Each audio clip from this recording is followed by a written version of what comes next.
Уважаемый господин президент, дамы и господа, мы рады приветствовать в Кремле президента Республики Индонезия. Это первый визит господина Джоко Видодо в качестве президента в нашу столицу, в Москву. Мы очень рады этому событию.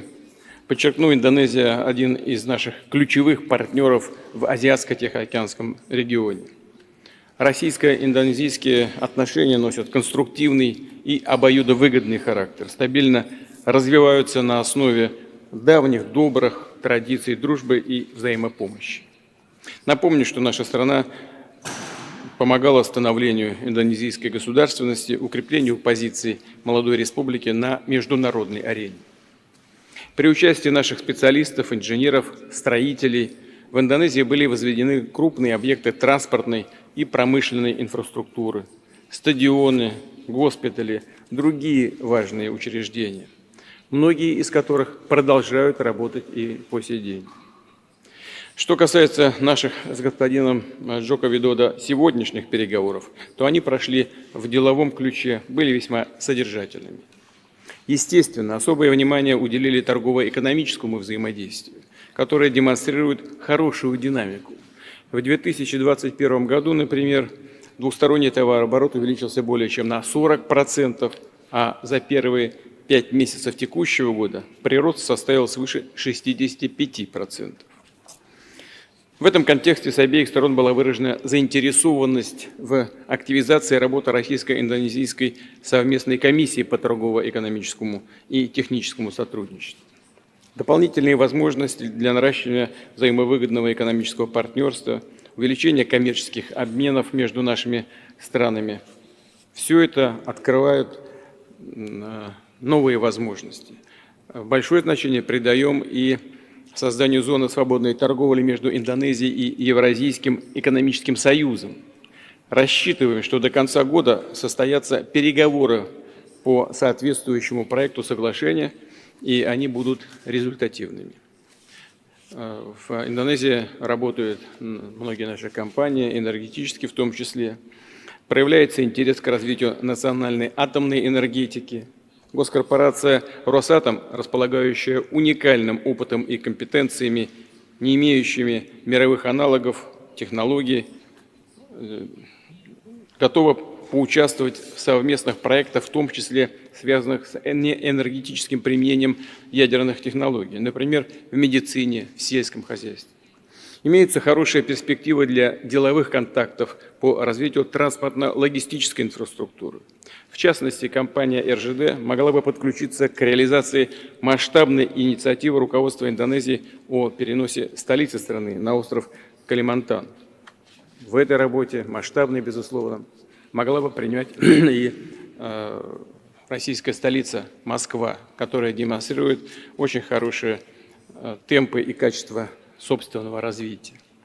Естественно, в ходе переговоров с господином Джоко Видодо уделили внимание такой значимой области сотрудничества, как гуманитарные, культурные, туристические, образовательные обмены.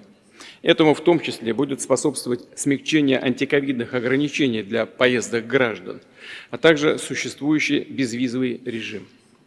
Обсуждается возможность возобновления прямого авиасообщения из Москвы на курортный остров Бали.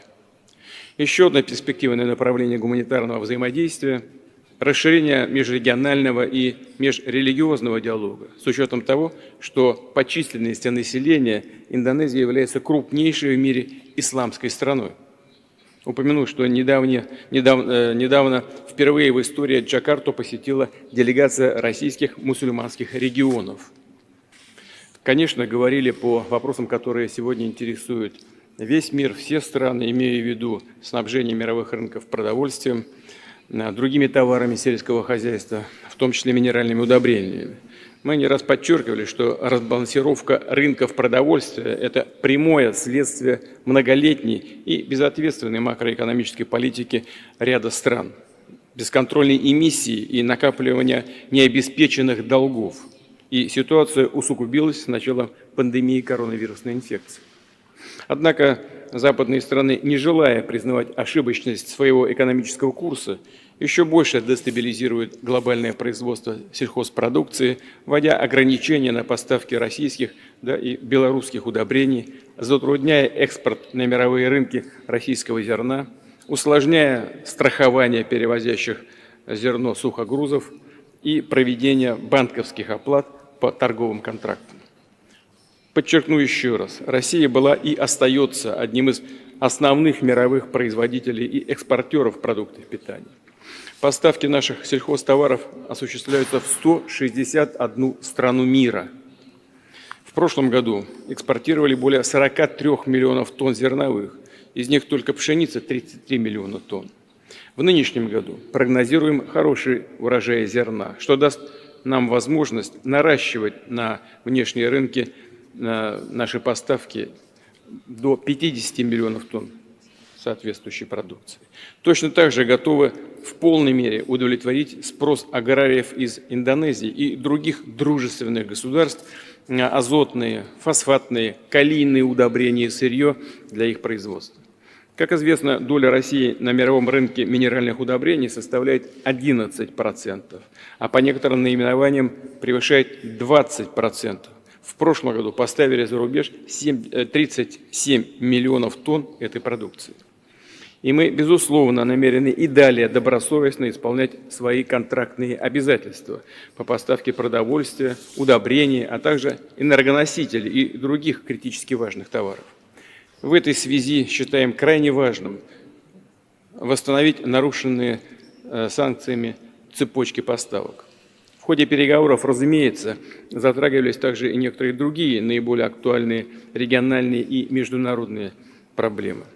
Я подробно проинформировал господина президента и о ситуации, которая складывается на украинском направлении. Россия и Индонезия стремятся координировать позиции в рамках ООН и других международных организаций, включая и Ассоциацию государств Юго-Восточной Азии, где Индонезия будет председательствовать в следующем году.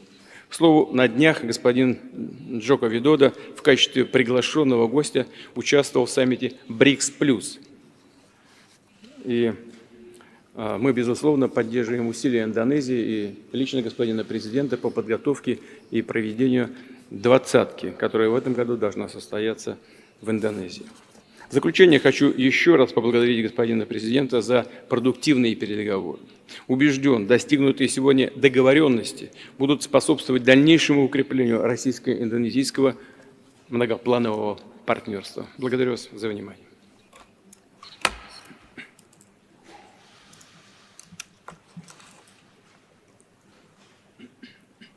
Pertama-tama saya ingin menyampaikan terima kasih yang sebesar-besarnya kepada Presiden Putin yang sudah menerima kunjungan saya di Moskow. Beberapa hal yang saya bahas dan saya sampaikan dalam pertemuan. Yang pertama, bahwa isu perdamaian dan kemanusiaan selalu menjadi prioritas politik luar negeri Indonesia. Konstitusi Indonesia mengamanatkan agar Indonesia selalu berusaha berkontribusi bagi terciptanya perdamaian dunia. Dalam konteks inilah saya melakukan kunjungan ke Kiev dan ke Moskow. Yang kedua, sebagaimana yang saya sampaikan di Kiev, walaupun situasi saat ini masih sangat sulit, namun saya tetap menyampaikan bahwa penyelesaian damai penting untuk terus dikedepankan dan juga ruang-ruang dialog terus bisa dibuka.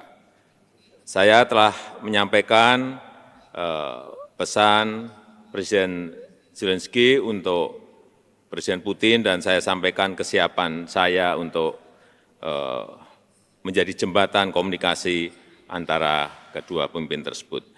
Yang ketiga, saya tadi banyak berdiskusi dan menekankan bahwa pangan dan pupuk adalah masalah kemanusiaan, merupakan kepentingan masyarakat dunia, dan ratusan juta orang terdampak dengan terganggunya rantai pasok pangan dan pupuk, terutama di negara-negara berkembang.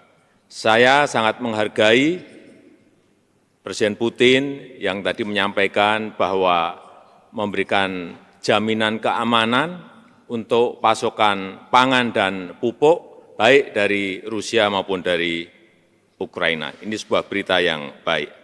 Kemudian yang keempat, demi kemanusiaan, saya juga mendukung upaya PBB untuk reintegrasi komoditi pangan dan pupuk Rusia dan komoditi pangan Ukraina untuk masuk lagi dalam rantai pasok dunia. Dan khusus untuk jalur ekspor produk pangan Ukraina, terutama melalui jalur laut, tadi sekali lagi Presiden Putin sudah memberikan jaminannya. Dan yang kelima, tadi kami berdiskusi panjang mengenai kerjasama antara Rusia dan Indonesia, baik di bidang investasi, di bidang perdagangan maupun di bidang turisme yang akan kita tindak lanjuti dengan membentuk tim agar bisa membahasnya secara detail. Sebagai penutup, dapat saya sampaikan bahwa Indonesia tidak memiliki kepentingan apapun kecuali ingin melihat perang dapat segera selesai dan rantai pasok pangan, pupuk, energi dapat segera diperbaiki karena ini menyangkut kehidupan ratusan juta orang, bahkan miliaran manusia. Saya mengajak seluruh pemimpin dunia untuk bekerja sama kembali, menghidupkan semangat multilateralisme, semangat damai, dan semangat kerjasama. Hanya dengan spirit itulah perdamaian dapat dicapai. Terima kasih, Presiden Putin. Terima kasih.